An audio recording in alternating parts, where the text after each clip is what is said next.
बिस्मिल्लाहिर्रहमानिर्रहीम। मैं हूं doctor Raja Mehdi Hasan, senior consultant cardiologist Benazir Bhutto hospital Rawalpindi, और हमारा चैनल है हार्ट बीट्स। जिस तरह मैंने आपसे अपने गुज़श्ते वीडियोस में बताया था कि हमारा ये जो चैनल है इसका मकसद लोगों को अवेयरनेस यानी आगाही अमराज़ क़ल्ब के मुतल्लिक़ फ़राहम करना है। तो आज हम जो रिस्क फैक्टर जिसकी हम बात करना चाहेंगे, पहले हम 2-3 मैंने उस सेशंस में डाइट और एक्सरसाइज वगैरह पे मैं बात कर चुका हूँ। तो आज का जो हमारा टॉपिक है इसमें diabetes mellitus and heart disease यानी शुगर और इससे जो अमराज़ क़ल्ब होने का ख़दशा रहता है उसके बारे में हम कोशिश करूँगा कि मुख्तसरन मैं आपको बता सकूँ। शुगर की जो बीमारी है वो पूरे जिस्म को एक दीमक की तरह खा जाती है और इसको क्या कहते हैं मदर ऑफ डिजीज़, और ये साइलेंट किलर के तौर पे भी काम करती है। और ये हार्ट डिजीज़ और एंजाइना और जो इस्केमिक हार्ट डिजीज़ है इन सब के लिए ये बहुत बड़ा एक रिस्क फैक्टर है, क्योंकि इसमें जो दिल की जो शरीयानें हैं बहुत जल्दी यानी अर्ली एज में तंग होना शुरू हो जाती है और हार्ट का ख़तरा जो है वो ऑलमोस्ट डबल हो जाता है। तो इसका जो पूरा अगर ओवरऑल हम देखें वर्ल्ड वाइड इसकी जो प्रेवलेंस है इसकी क्या है, तो पूरी दुनिया में इस वक्त तकरीबन कोई 450 मिलियन लोग इस बीमारी का शिकार हैं। और इसका मतलब ये हुआ कि हर 10 में से एक बंदा डायबिटीज़ यानी शुगर का मरीज़ है। इसका तखमीना और जो सर्वे करने वाली मुख्तलिफ़ टीमें होती हैं मुख्तलिफ़ दुनिया में 2040 तक एक्सपेक्ट कर रहे हैं कि ये बढ़ के तादाद जो है 650 मिलियन तक पहुंच जाएगी। इसका मतलब ये होगा कि तकरीबन को 46% लोग जो है ना मज़ीद इन्वॉल्व हो जाते हैं इसमें। 46% लोग ऐसे हैं जो अनडायग्नोज्ड हैं। इसका मतलब ये हुआ कि उन लोगों में बीमारी तो मौजूद होती है लेकिन वो उनमें कोई ऐसी अलामात या उनको मरीज़ को पता नहीं चलता कि इसमें इनको डायबिटीज़ है। पूरी दुनिया के हिसाब से अगर हम प्रायोरिटी के हिसाब से कंट्री वाइज देखें तो सबसे ऊपर जो नाम आता है वो है चाइना का। वहाँ पे 120 मिलियन लोग शुगर के शिकार हैं। और दूसरे नंबर पे आता है इंडिया जहाँ पे कोई 80 मिलियन लोग इसका शिकार हैं। तीसरे नंबर पे आता है अमेरिका, वहाँ पे कोई 32 मिलियन लोगों में डायबिटीज़ पाई जाती है। और पाकिस्तान में ये 22 मिलियन है। पाकिस्तान में एक सर्वे कंडक्ट किया गया था, diabetes prevalence survey of Pakistan, यानी जिसको DPSP ये 2017 में हुआ था। इसमें जो ओवरऑल कंक्लूजन किया गया था उसमें यह था कि 22 मिलियन लोग जो है ना पाकिस्तान में इसके शुगर के मरीज़ हैं, यानी टोटल पॉपुलेशन का 12% लोग यहाँ पे मौजूद है। उसमें अगर रेशियो देखी जाए तो फीमेल्स में 18% है और मेल्स में 16%, यानी हर 6 में से एक बंदा जो है ना वो डायबिटीज़ का शिकार है। तो इस तरीके से मैं थोड़ा सा मुख्तसरन आपको बताते जाऊँ कि डायबिटीज़ होती क्या है, ताकि मेरे जो लिसनर हैं लेमैन हैं उनको पता चल जाए कि शुगर की बीमारी होती क्या है। उसमें मुख्तसरन आप ये समझें कि जो चीज़ हम खाते हैं मुंह के ज़रिए वो ज़्यादातर हम कार्बोहाइड्रेट्स खाते हैं। वो कोई कम्प्लेक्स होते हैं, कुछ जो सिंपल कार्बोहाइड्रेट यहाँ से खुराक वाले नाली से होते हुए सीधा ये चले जाते हैं मैदे में से जाके छोटी जो इंटेस्टाइन है हमारी स्मॉल वहाँ पे जाके वहाँ पे एब्जॉर्ब होके तो ये सीधा ब्लड में चले जाते हैं जो कार्बोहाइड्रेट्स हैं, और वहाँ पे ये शुगर की शक्ल यानी जिसको हम ग्लूकोज कहते हैं वो बन जाते हैं। ग्लूकोज को जो कंट्रोल करता है वो हमारा लबलबा होता है, पैनक्रियाज जो हमारा जो स्टमक है उसके बिल्कुल पीछे वो पड़ा होता है, एक ऑर्गन हमारा बॉडी का, और उससे एक हार्मोन रिलीज़ होता है जिसको कहते हैं इंसुलिन। बेसिकली ये जो इंसुलिन रिलीज़ होती है ये इस ग्लूकोज को कंट्रोल करती है, और बॉडी के जितने भी फंक्शंस हैं, बॉडी के जितना भी मेटाबॉलिज्म है वो इसी ग्लूकोज के ज़रिए होता है। यानी हमारे बॉडी के अंदर लाखों करोड़ों नहीं बल्कि अरबों के हिसाब से मुख्तलिफ सेल्स हैं, और हर सेल तक ये एनर्जी हमने थ्रू इस ग्लूकोज पहुंचानी होती है ताकि वो अपने फंक्शन करे। एक सेल अगर सिंपली आप ये समझिए कि अगर एक सेल की मैं आपको साख बताऊं तो अगर एक स्क्वायर या एक ले ले रेक्टेंगल, तो उसके जो अंदर बाहर वाली लेयर को हम कहेंगे ये मेम्ब्रेन है इसकी, और अंदर एक न्यूक्लियस होता है। न्यूक्लियस के जो बाहर वाले हिस्सा होता है उसको कहते हैं साइटोप्लाज्म। उसमें होते हैं बेसिकली माइटोकॉन्ड्रिया, और हर सेल में तकरीबन 4 या 5 होते हैं। तो उस बेसिकली माइटोकॉन्ड्रिया तक इसने पहुंचना होता है, और उस सेल के बाहर जितने माइटोकॉन्ड्रिया होंगे इतने ही वो जो इंसुलिन सेल्स पड़े होंगे, यानी 4 ही होंगे उनको कर। जब हमारे जिस्म में ग्लूकोज ज़्यादा हो जाता है, कोई ऐसी जब मीठी चीज़ें खाते हैं हम, जिसको हम कहते हैं कि ये जो सिंपल कार्बोहाइड्रेट्स है, चीनी, शुगर, शक्कर, इस तरह की, तो वो सीधा जाके वो जल्दी एब्जॉर्ब हो जाती है और 10 से 15 मिनट में हमारी बॉडी के अंदर ग्लूकोज बन जाता है। तो वो जो ग्लूकोज बन जाता है उसके इंसुलिन जो पेनक्रियाज रिलीज करता है, उसके लिए बहुत जल्दी करना पड़ेगा ताकि वो उसको एब्जॉर्ब करके और ताकि वो अपना फंक्शन कर सके। तो इसलिए हमें कोशिश ये करनी चाहिए कि हम कॉम्प्लेक्स कार्बोहाइड्रेट्स हैं, जिसमें गेहूँ है, चावल है, या फिर जो गंदम है, बारले, सीरियल जितने भी हैं, फ्रेश फ्रूट्स, वेजिटेबल्स, ये सारी चीज़ें ये कॉम्प्लेक्स कार्बोहाइड्रेट्स में आ जाती हैं, जिसको एब्जॉर्ब होते होते और सेल तक पहुंचते पहुंचते 2 से 2.5 घंटे तक चलते हैं।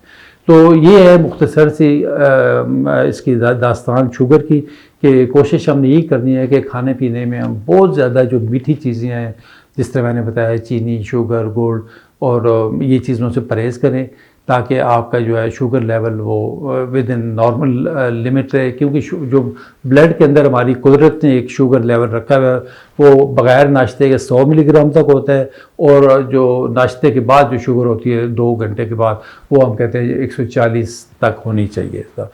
तो इन चीज़ों का ख्याल रखना है आपने अपने जिस्म के अंदर, और ताकि शुगर जो है ना बीमारी बढ़ न सके और मज़ीद इसमें जो फिर इसकी कॉम्प्लिकेशन ना हो पाए। अब आते हैं हम इसकी जो वजूहात क्या क्या होती है बॉडी के अंदर, क्या क्या कॉजेज़ इसकी क्या क्या है। सबसे बड़ी जो वजह है इसमें है फैमिली डिजीज़। ख़ानदान के अंदर अगर ये चीज़ चल रही हो, तो अगर बच्चे 4 हैं, उनमें से 4 में से ज़्यादा चांस होता है, हो सकता है सबको हो जाए, या कम से कम 4 में से 2 को हो जाए या 3 को हो जाए, यानी बहुत ज़्यादा चांस होता है। इसलिए ऐसे जो फैमिली डिजीज़ है, ऐसे सब बंदों को, चाहे मेल है फीमेल है, सबको विजिलेंट होके अपना ब्लड शुगर लेवल चेक कराते रहना चाहिए, और अपना जो कार्डियोलॉजिस्ट है उससे इन टच रहना चाहिए। दूसरी जो बड़ी वजह है वो है ओबेसिटी, जो मोटापा, जिस तरह हमारे बच्चों में, बड़ों में जो हम जंक फूड्स खाते हैं, एक्टिविटी नहीं है, बैठे रहते हैं, उसकी वजह से मोटापे के शिकार जो हो जाते हैं, तो फिर जो डायबिटीज़ मिलाइटिस या शुगर जिसको कह रहे हैं हम, उसका चांस बहुत ज़्यादा बढ़ जाता है। तो इसलिए जितनी एक्टिविटी हो सके 40-50 मिनट वॉक करें, खाने में फ्रेश फ्रूट्स, वेजिटेबल्स वगैरह इस्तेमाल करें। जो एक और जो बड़ी वजह देखने में आई है वो हम लोगों का लाइफस्टाइल है। हम लोग चलते नहीं हैं, वॉक नहीं करते, बैठे रहते हैं, गेम्स खेलते रहते हैं, हमेशा रेडियो, वीडियोस और जो कंप्यूटर पे बैठ के इंडोर गेम्स को हम प्रेफर करते हैं। तो कोशिश यही करें कि अपना लाइफस्टाइल चेंज करें, अपना 40-50 मिनट्स ब्रिस्क वॉक करें, ताकि आपकी जो है शुगर से आप बच सकें।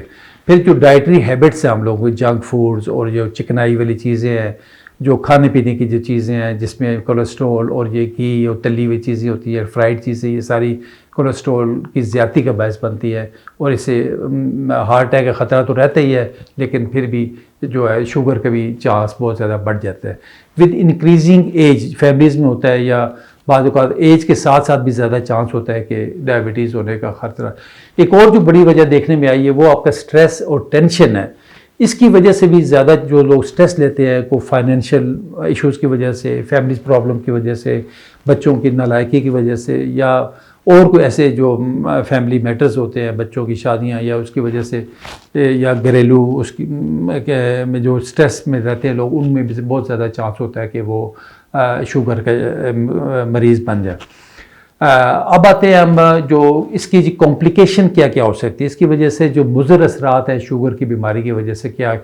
सबसे बड़ा जो रिस्क फैक्टर है वो जो इस्केमिक हार्ट डिजीज़ इसको कहते हैं, वो डबल बल्कि ट्रिपल बढ़ जाता है। जिन लोगों में शुगर हो तो उनमें कोई बहुत ज़्यादा चांस होता है कि दिल की शरीयानें तंग हो जाए, और ऐसे लोगों में पहले इस्केमिक हार्ट डिजीज़ यानी एंजाइना शुरू हो जाता है। मरीज़ कहता है कि दिल की नालियाँ जो तंग हो जाती है उसकी वजह से मरीज़, या शुगर जो पेशेंट होते हैं वो कहते हैं कि डॉक्टर साहब मैं जब चलता हूँ तो मुझे दर्द शुरू हो जाता है, बैठ जाऊँ तो आराम। इसका मतलब है कि इनकी जो शरीयानें हैं को 60-70% से ज़्यादा बढ़ रही है, इसलिए जो है ना उनमें एंजाइना की तकलीफ़ शुरू हो गई है।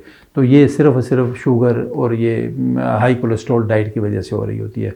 तो दूसरी जो बड़ी वजह है वो हमारा जो हाइपरटेंशन और जो हाई हाई ब्लड प्रेशर है वो भी साथ जो शुगर की वजह से जो दिल की शरानें इतनी ज़्यादा ख़राब हो जाती है कि उसमें जो हाई ब्लड प्रेशर और इसका अंदेशा रहता है।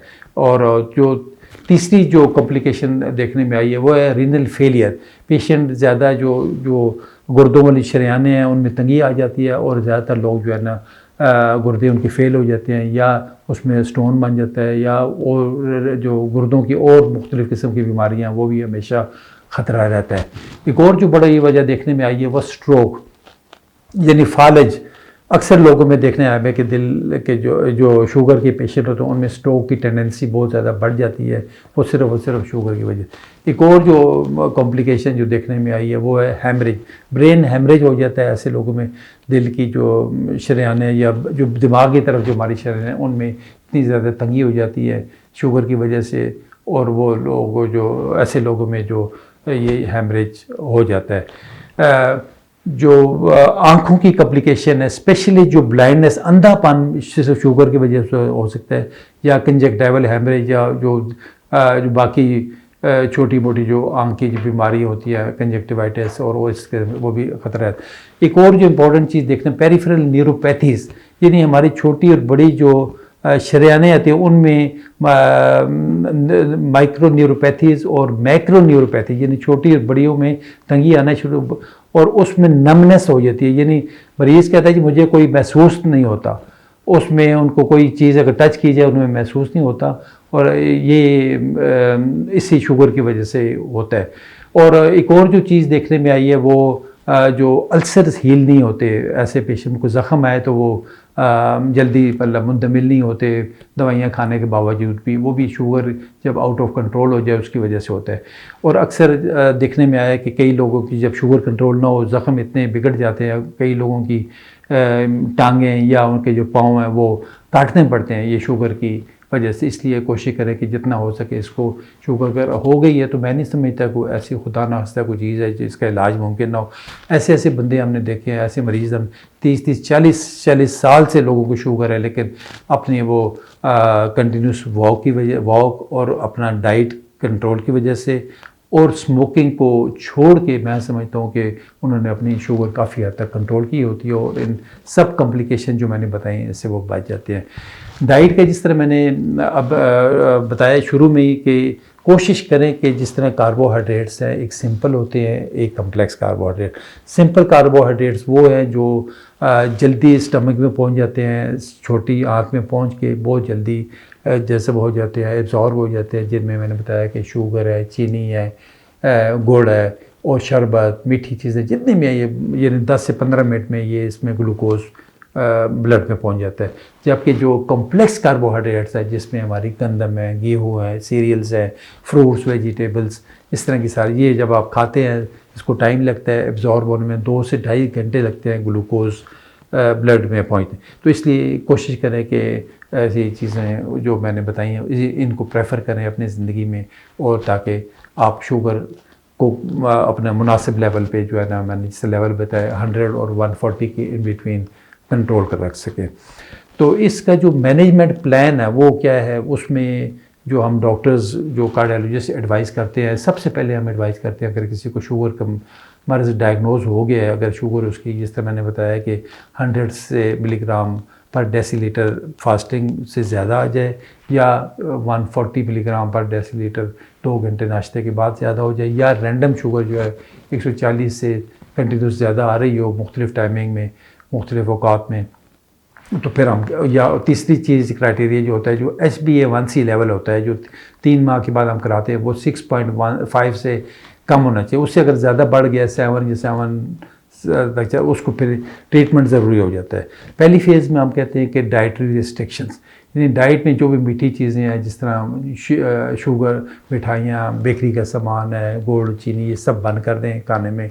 और जो ज़्यादा मीठे फल हैं जिस तरह आम है, खजूर है, अंगूर है, गरमे और केला, इनसे अवॉइड करें। और सब्जियां ज़्यादा खाएं। सब्जियों में भी एक सब्ज़ी ऐसी है आलू, जिसमें जो है ना शुगर बहुत ज़्यादा होती है, उससे अवॉइड करें। और बाकी जो सब्जियां, हर किस्म की सब्ज़ी, हर किस्म का फ्रूट, बाकी जो मैंने बताए हैं वो आप खुल के खा सकते हैं, उन्हीं से पेट भरे। पानी का ज़्यादा इस्तेमाल करें। पानी हम सिर्फ एक वजह से हम लोगों को बंद करते हैं, जैसे वो हार्ट की डिसीज़ हो या दिल का जिनका बहुत ज़्यादा फैला हो, कार्डियोमायोपैथी के पेशेंट हो, तो उनमें आप वो रिस्ट्रिक्ट करते हैं। अदरवाइज़ वो उसको हम वो कंटिन्यू करते हैं। तो मैं समझता हूँ कि इन जो हदायत है इन पे आप अमल करके एक खुशहाल और बेहतरीन ज़िंदगी गुजार कर सकते हैं। आखिर में मैं एक चीज़ आपको बताता चाहूँ कि जो डायबिटीज़ के, जो शुगर के पेशेंट होते हैं, उनको साथ साथ कोई ना कोई खुदा न खास्ता और बीमारी भी अगर चल पड़ती है, अगर किसी ने कोई बाईपास का ऑपरेशन करवाना है या कोलिसिस्टेक्टमी कोई और ऑपरेशन करवाना है या ख़वातीन में सिजेरियन सेक्शन करना है, तो जिस डॉक्टर के पास भी जाएंगे तो उन्होंने कहना है जी जाएं पहले अपनी शुगर चेक करवाएं, कंट्रोल करें। अगर ज़्यादा 200 से ऊपर होगी तो ज़्यादा आपको कोई बंदा, कोई डॉक्टर हाथ नहीं लगाया, आपको उसी तरह वापस भेज देगा। तो जब तक कहेंगे पहले अपनी शुगर कंट्रोल करें। लेकिन जी डॉक्टर्स जब वो आपको मेडिसिन लिखते हैं, पहले जिस तरह मैंने बताया कि लाइफस्टाइल और डाइट को कंट्रोल करना है, उस पर ना हो तो फिर हम ओरल हाइपोग्लाइसीमिक एजेंट्स जो मेडिसिन है वो प्रेस्क्राइब करते हैं। उस पर भी अगर कंट्रोल ना हो तो लास्टली हम इंसुलिन एडवाइस करते हैं अपने मरीज़ों को, ताकि वो फिर ये होता है कि जो लब है वो इंसुलिन बनाना छोड़ देता है, तो हम इंजेक्ट करते हैं इंसुलिन ताकि वो अपनी जो इंसुलिन है प्रॉपर रिक्वायरमेंट के मुताबिक उसमें वो जो बॉडी रिक्वायरमेंट है उसमें वो पूरा मिल जाए और उसमें जो है ना उनकी शुगर कंट्रोल हो।